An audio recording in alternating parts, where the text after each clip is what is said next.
Muy buenas tardes, estamos en nuestra sesión número 64, Sabiduría en las Escrituras, parte 33. Un saludo a todos aquellos quienes se encuentran en España, Estados Unidos, Canadá, Argentina, Chile, Perú y en todo lugar donde se comparta este video. También saludos al ministro Marco Antonio Flores y su esposa Loida Abanto. Son una pareja muy bendecida. Que siga creciendo ese ministerio.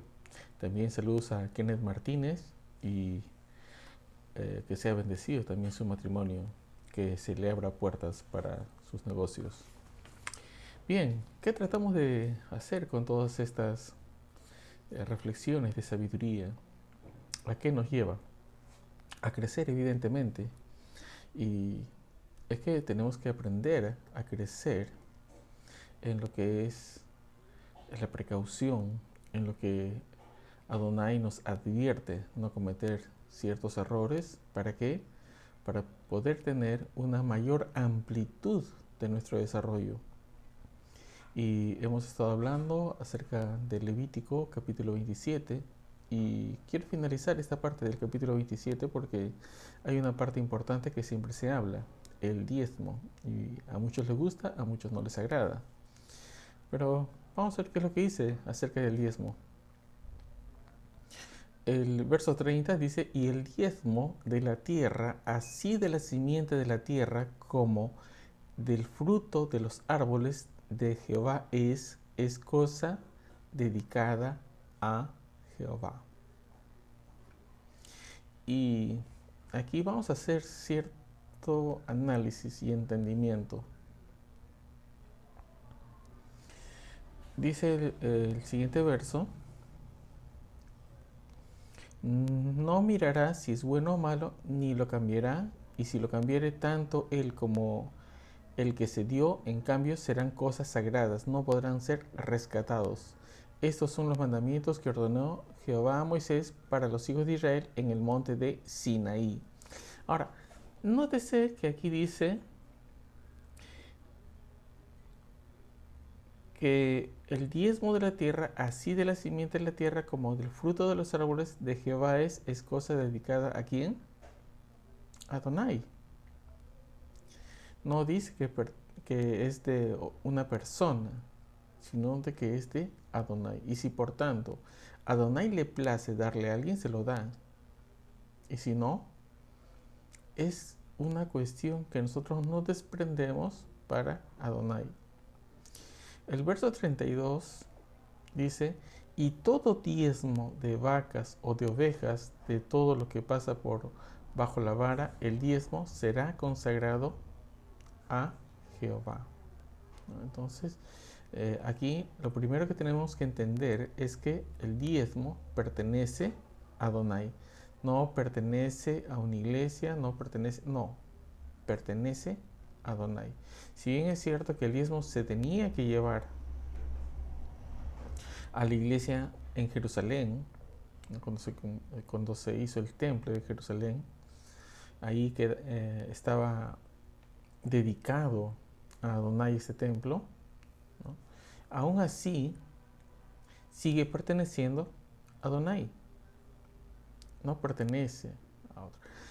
Ahora, hay normas estrictas que se tenía que dar este diezmo a los levitas y como también hemos visto a los pobres de la tierra, ¿no? Al huérfano, a la viuda, y hemos visto también ello y va a ser reforzado por otros textos más. Entonces, no se piense que esto pertenece al pastor o pertenece al apóstol o pertenece a algún ministro. No, pertenece a Adonai. Bien, con eso terminamos esta primera parte de Levítico. Vamos a números. En números, a veces a algunos como que no le gusta leerlo, ¿no? Igual, aquí también habla sobre un censo de Israel en el Sinaí. ¿Cuántas personas ocuparon la tierra de Egipto? Poquísimas personas, ¿verdad? Pero aquí, ya al final del verso 46, dice, fueron todos los contados 603.550 personas, sin mencionar a los levitas. Entonces ahí es interesante saber que Adonai multiplicó de aquellos 12 que fueron en un inicio. Estos 12 trajeron a sus esposas, trajeron a sus hijos, eran ya 70, ¿no? Y ahora imagínense, 603.550.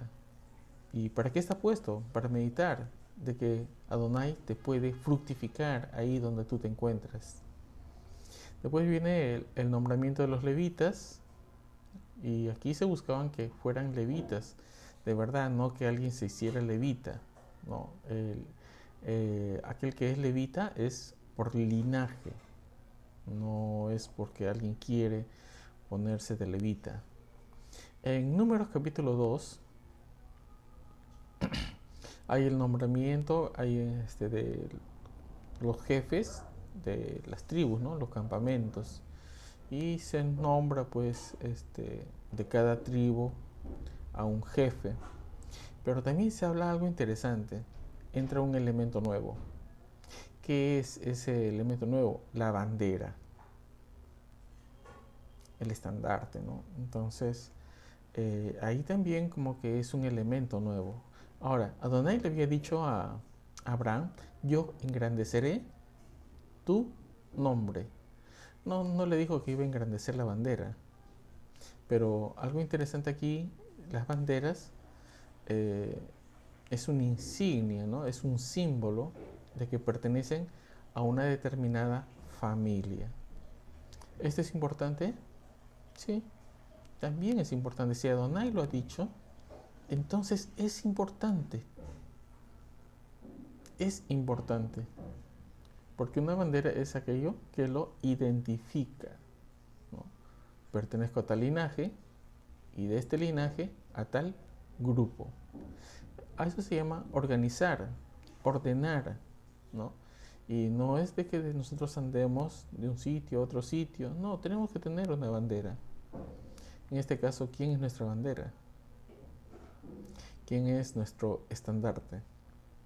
Y tenemos que seguir a esa bandera, a ese estandarte. No significa ello que la bandera sea nuestro Señor, no. Aquí estamos hablando simplemente de una insignia, un símbolo, ¿no? Por ejemplo, en el verso 2 dice, los hijos de Israel acamparán cada uno junto a su bandera. Bajo las enseñas de las casas de sus padres alrededor del tabernáculo de reunión acamparán. Entonces, esta parte es importante sobre la organización, ¿no? Entonces, era más fácil llevar una administración. Entonces, tiene sus fines.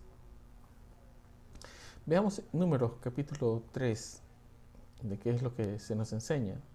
Aquí habla sobre el censo y deberes de los levitas.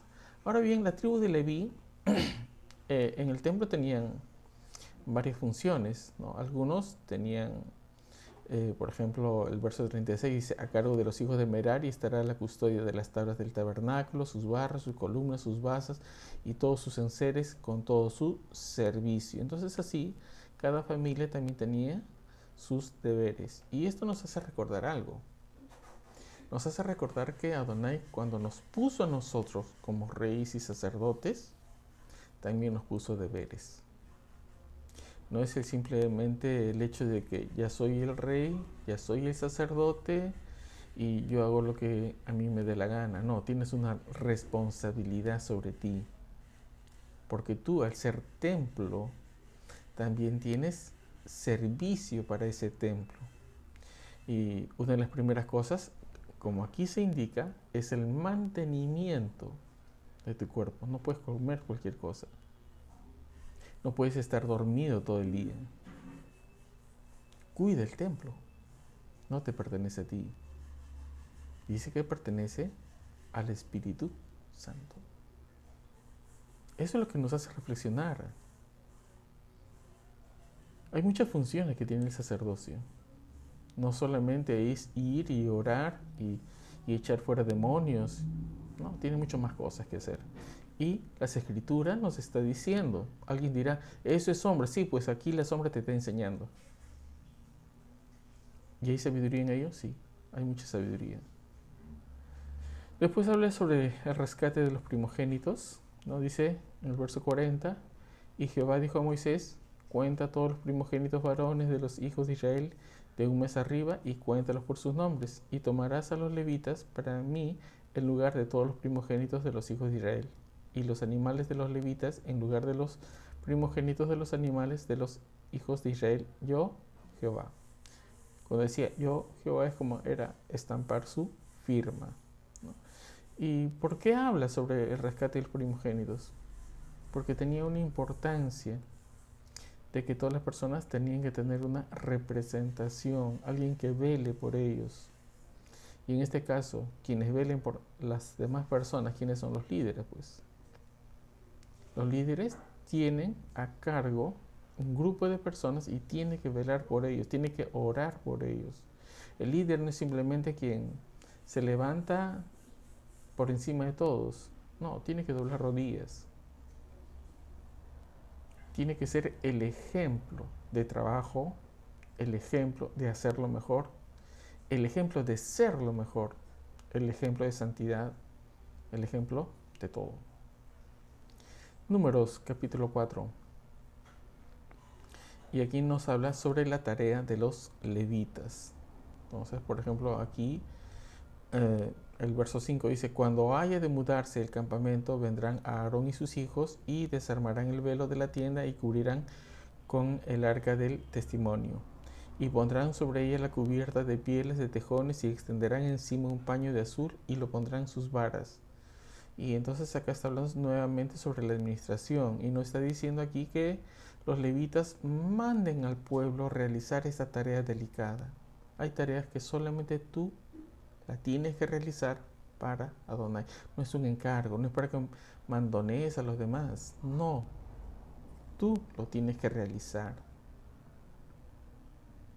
Entonces es ahí donde entra la responsabilidad de un llamado, por ejemplo. No, que la iglesia va a orar por mí, que no, tú tienes que orar. Tú tienes que barrer el templo. Eres líder, da el ejemplo. Porque otros están viendo tu comportamiento. Capítulo 5 de Números dice, todo inmundo es echado fuera del campamento.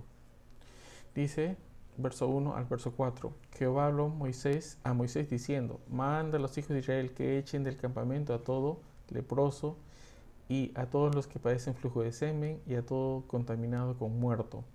Así a hombres como a mujeres echaréis fuera del campamento. Los echaréis para que no contaminen el campamento de aquellos entre los cuales yo habito. Y lo hicieron así los hijos de Israel y los echaron fuera del campamento como Jehová dijo a Moisés. Así lo hicieron los hijos de Israel. Ahora, aquí hay algo interesante. Habla sobre que tenían que estar fuera del campamento, pero por una causa, la no contaminación. Un ejemplo. Y esto se llama prudencia, y eso se llama sabiduría. Si hay alguien que está infectado con un tipo de virus en un lugar cerrado, evidentemente tiene que tenerse cautela de mantener a esa persona en otro lugar. No es el hecho de botarlo, es el hecho de que no contamine. Y hay actos y tareas de las cuales se requiere de personas que no se encuentren contaminadas. Una cosa es aprender, la enseñanza es para todos, pero otra cosa es desarrollar una labor en la cual hay que poner personas idóneas y no contaminadas también. Y de esto vamos a aprender en la siguiente sesión. Espero que estemos poniendo en práctica. Hay que repasar, hay que leer las escrituras. Hay muchas bendiciones. Shalom.